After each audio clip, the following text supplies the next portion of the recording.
दोस्तों आप जानते ही हैं कि मैं आपके लिए विभिन्न बैंक और फाइनेंस कंपनी से जुड़ी जानकारी के साथ ही साथ उनके लोन प्रोडक्ट की जानकारी आपके लिए इस चैनल के माध्यम से लाता रहता हूं। तो दोस्तों यदि आप पर्सनल लोन लेना चाहते हैं तो ये जानकारी आपके लिए बहुत ही खास होने वाली है, क्योंकि आज हम देश की जानी मानी बैंक यानी एचडीएफसी बैंक के पर्सनल लोन प्रोडक्ट की बात करने वाले हैं। तो यदि आपको भी एचडीएफसी बैंक के इस पर्सनल लोन प्रोडक्ट के बारे में जानकारी चाहिए, साथ ही आप इसकी खासियत, डॉक्यूमेंट, ब्याज और चार्जेस के बारे में जानकारी चाहते हैं, तो आपको यह वीडियो पूरा देखना होगा, क्योंकि आज हम न केवल एचडीएफसी बैंक के पर्सनल लोन के बेसिक पॉइंट पे बात करने वाले हैं, बल्कि आज हम ये भी जानेंगे कि आप एचडीएफसी बैंक से पर्सनल लोन के लिए कैसे अप्लाई कर सकते हैं और आपको किन किन बातों का ध्यान रखना बेहद जरूरी होता है। तो बिना समय गवाए आज का वीडियो शुरू करते हैं। नमस्कार दोस्तों, मेरा नाम है मंगलेश, आप है हमारे चैनल पर नो बकवास ओनली फाइनेंस। तो चलिए आगे बढ़ते हैं।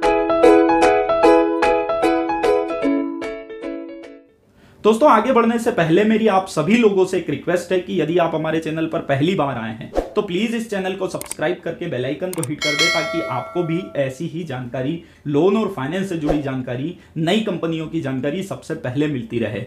सबसे पहले बात करते हैं एचडीएफसी बैंक के पर्सनल लोन प्रोडक्ट की कुछ खासियतों की। दोस्तों आप ये बेहतर तरीके से जानते होंगे कि एचडीएफसी बैंक देश की सबसे बड़ी प्राइवेट बैंकों में से एक है और ये कई सालों से अपने पर्सनल लोन प्रोडक्ट की सर्विस लोगों को उपलब्ध करा रही है। तो दोस्तों अगर आप एचडीएफसी बैंक से पर्सनल लोन लेने के लिए एलिजिबल हैं, तो आप यहां से तत्काल ऑनलाइन पर्सनल लोन ले सकते हैं। इसके अलावा यदि आप एचडीएफसी बैंक के मौजूदा कस्टमर है तो आपको बिना किसी दस्तावेज जमा किए भी यहां से लोन मिल सकता है। एचडीएफसी बैंक के पर्सनल लोन को इसका आकर्षक ब्याज भी इसे और खास बनाता है, और तो और इस लोन का रिपेमेंट भी आप आपकी सुविधा के अनुसार कर सकते हैं। एचडीएफसी बैंक के पर्सनल लोन की सबसे बड़ी खासियत यह है कि आप यहां सीधे ऑनलाइन एप्लीकेशन करके आसानी से लोन प्राप्त कर सकते हैं, और आपकी सुविधा के लिए पर्सनल लोन के लिए अप्लाई करने की डायरेक्ट लिंक इसी वीडियो के डिस्क्रिप्शन में दी गई है। आप वहां जाकर सीधे इस लोन के लिए आवेदन कर सकते हैं, लेकिन आवेदन करने से पहले आपको इस लोन में लगने वाले आवश्यक दस्तावेज, ब्याज और लोन के लिए कैसे आवेदन करने के साथ ही साथ आवेदन करने में रखी आने वाली सावधानियों के बारे में जानकारी होना जरूरी है, ताकि आपको आसानी से लोन मिल सके। ये सभी जानकारी हम अगले कुछ पॉइंट्स में देने जा रहे हैं। तो सबसे पहले जानते हैं कि एचडीएफसी बैंक से पर्सनल लोन लेने में लगने वाले दस्तावेजों की जानकारी।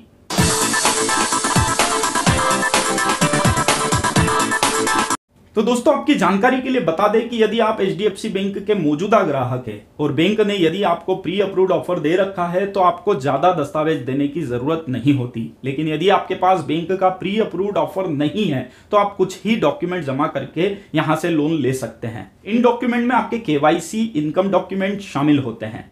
केवाईसी डॉक्यूमेंट के तौर पर आपके पहचान पत्र के रूप में आपका फोटो आईडी कार्ड जैसे आधार कार्ड, पैन कार्ड या ड्राइविंग लाइसेंस आप दे सकते हैं। वहीं निवास के प्रमाण के रूप में आपको बिजली का बिल या टेलीफोन बिल उपलब्ध कराना जरूरी होता है। इसके अलावा यदि इनकम डॉक्यूमेंट की बात की जाए तो लोन लेने के लिए आपको आपकी सैलरी स्लिप और लेटेस्ट फॉर्म नंबर 16 भी बैंक को देना होता है। इसी के साथ आपको बैंकिंग के रूप में पिछले 6 महीने की अपडेटेड बैंक पासबुक की कॉपी भी बैंक को उपलब्ध करानी होती है। तो दोस्तों ये थी दस्तावेजों की बात, लेकिन दोस्तों दस्तावेजों की जानकारी के साथ आपको समझना होगा कि एचडीएफसी बैंक से पर्सनल लोन लेने के लिए आपकी योग्यता यानी एलिजिबिलिटी क्या होना चाहिए।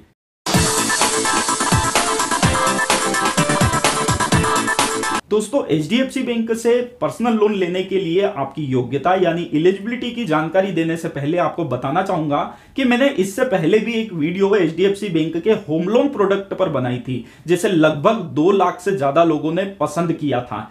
उस वीडियो की सक्सेस का कारण है कि उसे आपने ज्यादा से ज्यादा लाइक दिए थे, और आपके इतने लाइक और कमेंट्स देखकर हमें आज की यह वीडियो बनाने का फैसला किया है।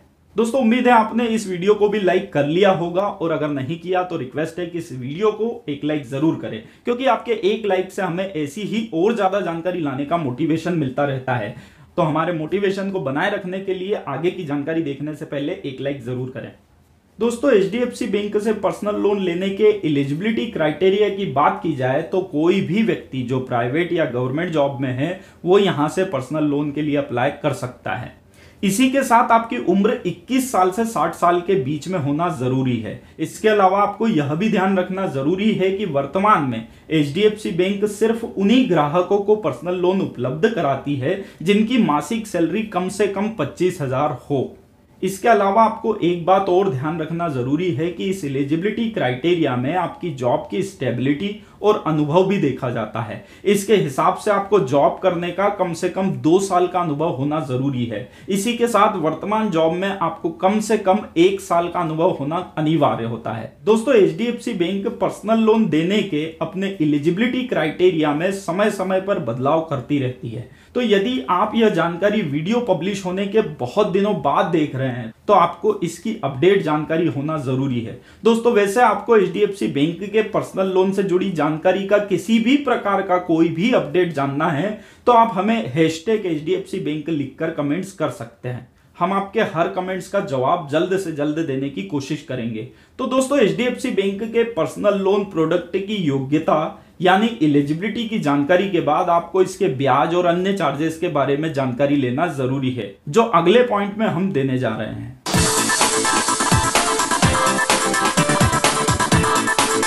दोस्तों, अगर आप HDFC बैंक से पर्सनल लोन लेने का सोच रहे हैं तो आपको यहाँ 10.5% से लगाकर 21% तक का ब्याज चुकाना पड़ सकता है। दोस्तों, यह ब्याज आपकी योग्यता के हिसाब से कम या ज्यादा भी हो सकता है। इसके साथ ही बैंक समय समय पर इस ब्याज में बदलाव भी करती है। तो लोन लेने के पहले आपको ब्याज की पुख्ता जानकारी HDFC बैंक की स्थानीय ब्रांच या HDFC बैंक की ऑफिशियल वेबसाइट पर जाकर ले लेना चाहिए।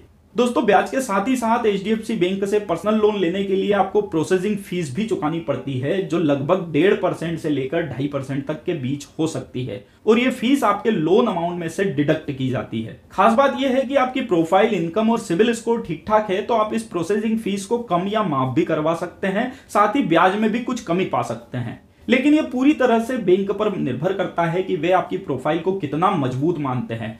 दोस्तों, प्रोसेसिंग फीस के साथ ही साथ आपको लोन लेने के लिए स्टाम्प ड्यूटी चार्जेस का भुगतान भी करना होता है, जो हर स्टेट के हिसाब से अलग अलग हो सकता है और यह अमाउंट भी आपके लोन अमाउंट में से ही डिडक्ट किया जाता है। दोस्तों, एक और जहां प्रोसेसिंग फीस और स्टाम्प ड्यूटी लोन लेते समय आपको देना होती है, वहीं दूसरी ओर लोन लेने के बाद भी कुछ चार्जेस आपको चुकाने पड़ सकते हैं, जैसे cheque bouncing charges, late payment charges, loan part payment charges और लोन फोरक्लोजर चार्जेस। इन सभी चार्जेस के बारे में लोन लेने के पहले बैंक से आपको जानकारी लेना बहुत जरूरी है। अगर हम एक एक करके इन चार्जेस के बारे में यहाँ जानकारी देने जाएंगे तो ये वीडियो काफी लंबा हो जाएगा। तो अगर आपको इन चार्जेस के बारे में जानना है तो आप हमें कमेंट्स कर सकते हैं। दोस्तों, ब्याज और चार्जेस की जानकारी के बाद आखिरी में जानने की कोशिश करते हैं कि आप HDFC बैंक से पर्सनल लोन लेने के लिए कैसे अप्लाई कर सकते हैं और आपको किन किन बातों का ध्यान रखना बहुत जरूरी होता है।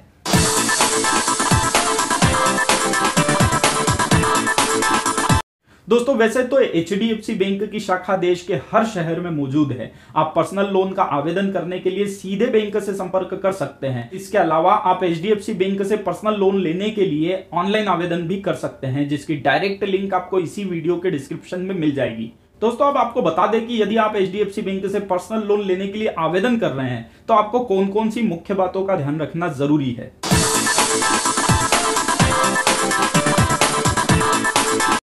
सबसे पहली बात, लोन आवेदन करने से पहले आपको स्थानीय HDFC बैंक की शाखा से संपर्क करके अपनी एलिजिबिलिटी और डॉक्यूमेंट के बारे में एक बार और पता कर लेना जरूरी है, ताकि आपको ये आसानी से समझ आए कि आपके डॉक्यूमेंट में क्या कमी पेशी है।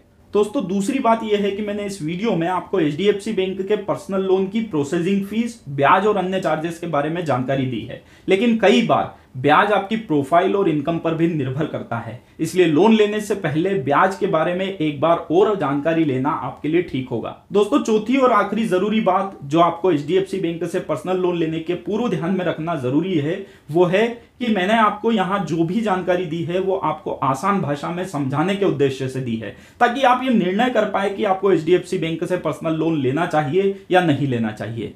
साथ ही ये सभी जानकारी HDFC बैंक की ऑफिशियल वेबसाइट से ली गई है और HDFC बैंक इन जानकारियों में समय समय पर बदलाव कर सकता है। तो लोन आवेदन करने से पहले HDFC बैंक की लोकल ब्रांच या ऑफिशियल वेबसाइट के द्वारा ये सभी जानकारियां एक बार जरूर चेक कर लें। इसके अलावा एक और बात यहां ध्यान रखें कि इस वीडियो के माध्यम से हम किसी भी बैंक या उसके लोन प्रोडक्ट का प्रचार या प्रसार नहीं करते और ना ही बैंक ने हमें ऐसा करने के लिए स्पॉन्सर किया है। इस वीडियो के माध्यम से हमारी कोशिश होती है कि आपके लिए आसान भाषा में बैंक और फाइनेंस कंपनियों के लोन प्रोडक्ट की जानकारी पहुंचती रहे। तो किसी भी तरह की फीस जमा करने से पहले या लोन आवेदन करने से पहले एक बार फिर से जानकारियों को स्थानीय तौर पर समझना आपके लिए बहुत जरूरी है। तो दोस्तों ये थी जानकारी एचडीएफसी बैंक के पर्सनल लोन प्रोडक्ट के बारे में। उम्मीद है आपको जानकारी पसंद आई होगी। दोस्तों हो सकता है आपके किसी दोस्त या रिश्तेदार को भी एचडीएफसी बैंक से पर्सनल लोन लेने की जरूरत हो, तो उनसे ये वीडियो शेयर करके आप उनकी मदद कर सकते हैं। दोस्तों इस वीडियो को पूरा देखने के लिए, ज्यादा से ज्यादा लाइक और शेयर करने के लिए, चैनल को सब्सक्राइब करके बेल आइकन हिट करने के लिए आपका दिल से धन्यवाद। अगली बार ऐसी ही किसी नई जानकारी के साथ फिर से मुलाकात होगी। तब तक के लिए जय हिंद, जय भारत।